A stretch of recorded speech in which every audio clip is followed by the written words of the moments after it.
Jake is standing outside a nightclub at midnight on a Saturday. He has been waiting in line for 45 minutes.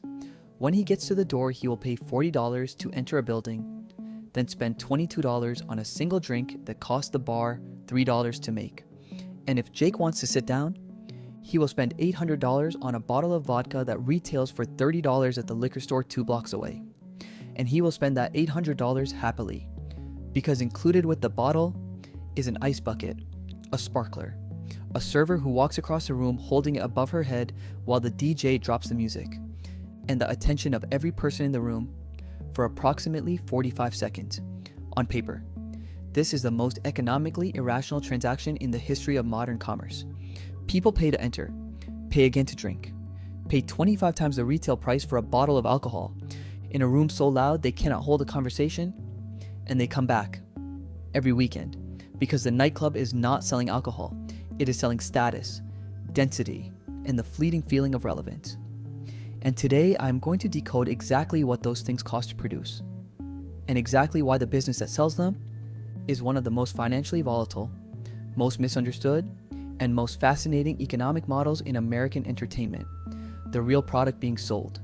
Here is the insight that unlocks the entire economics of nightclub ownership, and that the description of this video captures better than any economics textbook I have ever read. A nightclub is not selling drinks. It is selling 3 things simultaneously. Status, which is the feeling of being someone important in a room full of people competing to be important. Density, because an empty nightclub is not a nightclub. It is a large empty room with loud music, and the crowd itself is the experience that people are paying for. And the fleeting feeling of relevance, the specific experience of being in the right place, at the right moment, with the right people, that exists nowhere else and disappears the moment you walk out the door.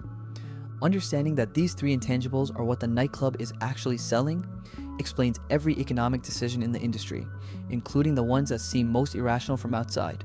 The bottle service economics. Here is the revenue mechanism that transformed nightclub economics from the bar economics you already know into something completely different. Bottle service, the practice of selling full bottles of spirits at the table, at prices between $500 and $50,000 per bottle, depending on the venue and the client, is not primarily about alcohol. It is about purchasing a physical location in the room that signals status to everyone around you. The elevated table, the reserve section, the ice bucket that announces your arrival, the velvet rope that separates you from the general admission area are not amenities. They are signals. And what the customer is paying for is the broadcast of those signals to everyone in the room for the duration of the evening. A bottle of Grey Goose that costs the club $28 wholesale sells as bottle service for between $400 and $800 in a mid-tier club, and between $2,000 and $50,000 in the most exclusive venues in Las Vegas or Miami, and customers pay it. Not because the vodka is different, but because the experience of having it brought to their table in front of everyone is worth more to them than the price difference between the club and the liquor store. The DJ cost that destroys the economics. Here's where nightclub ownership becomes genuinely complicated, and where the economics that look so favorable from the outside start to fall apart. The crowd that a nightclub sells is not loyal to the venue. It is loyal to the experience. And the experience is largely determined by who is behind the DJ booth. A resident DJ, a local talent playing every weekend, costs between $500 and $2,000 per night. Manageable. A mid-tier touring DJ, someone with a recognizable name who brings additional crowd through their own marketing, costs between $10,000 and $50,000 per performance. A top-tier DJ, Calvin Harris, Tiesto, David Guetta, costs between $500,000 and $1 million for a single night. And the club that pays $1 million for a DJ on New Year's Eve needs to generate more than $1 million in that single evening from bottle service and cover charges just to break even on the entertainment cost before covering the bar staff, the security, the rent, the insurance, and the dozens of other costs of operating for one night. The promoter dependency problem. Here's the most dangerous economic vulnerability in nightclub ownership that most owners do not fully understand until they have already built their business on a foundation that does not belong to them. Nightclub owners do not own their customers. They rent them from promoters. A promoter is a person or company whose job is to market a nightclub night to a specific demographic, to fill the venue with the right crowd at the right volume on the right nights. Promoters are paid per head at the door. or a percentage of total revenue, or a flat fee per night. And they are extraordinarily effective because they have built relationships with exactly the type of customer that the nightclub wants. And here is the economic trap. The customers trust the promoter. They come because the promoter invited them. They come because the promoter's brand told them this was the night to be at. And when the promoter leaves, takes a competing venue's offer, or decides to launch their own event, the crowd goes with them because the crowd's loyalty was never to the nightclub. It was to the promoter who told them to come. The rent and landlord reality.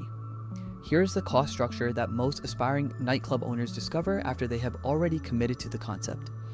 Landlords hate nightclubs, not personally, economically.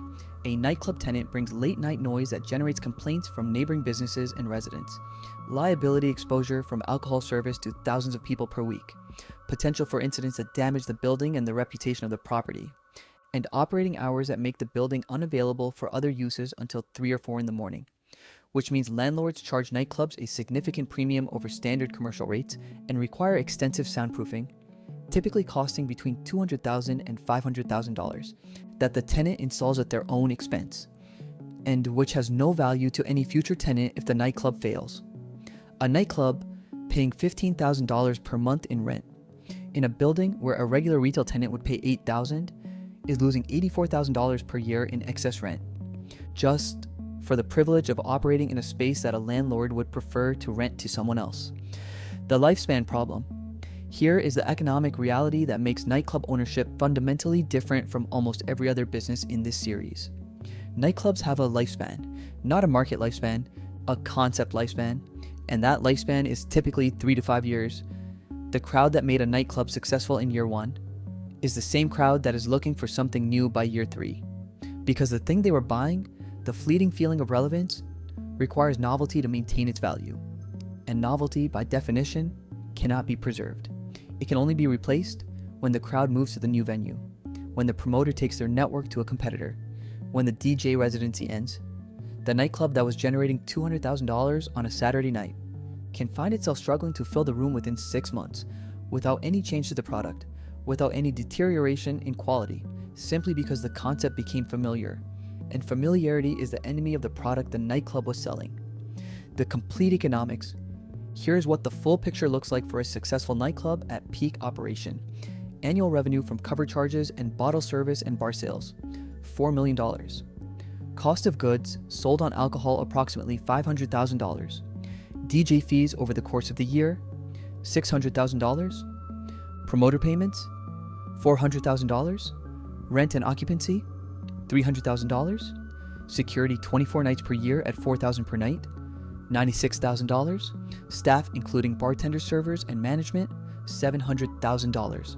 Insurance including liquor liability, $200,000. Marketing and sound system maintenance, $150,000. Shrinkage and leakage behind the bar, $300,000.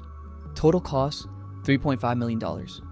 Net profit, $500,000 on $4 million in revenue, 12.5% margin for 4 years if the concept lasts that long, and then the crowd moves on, and the owner either reinvents the concept or sells the liquor license and the lease, and starts again.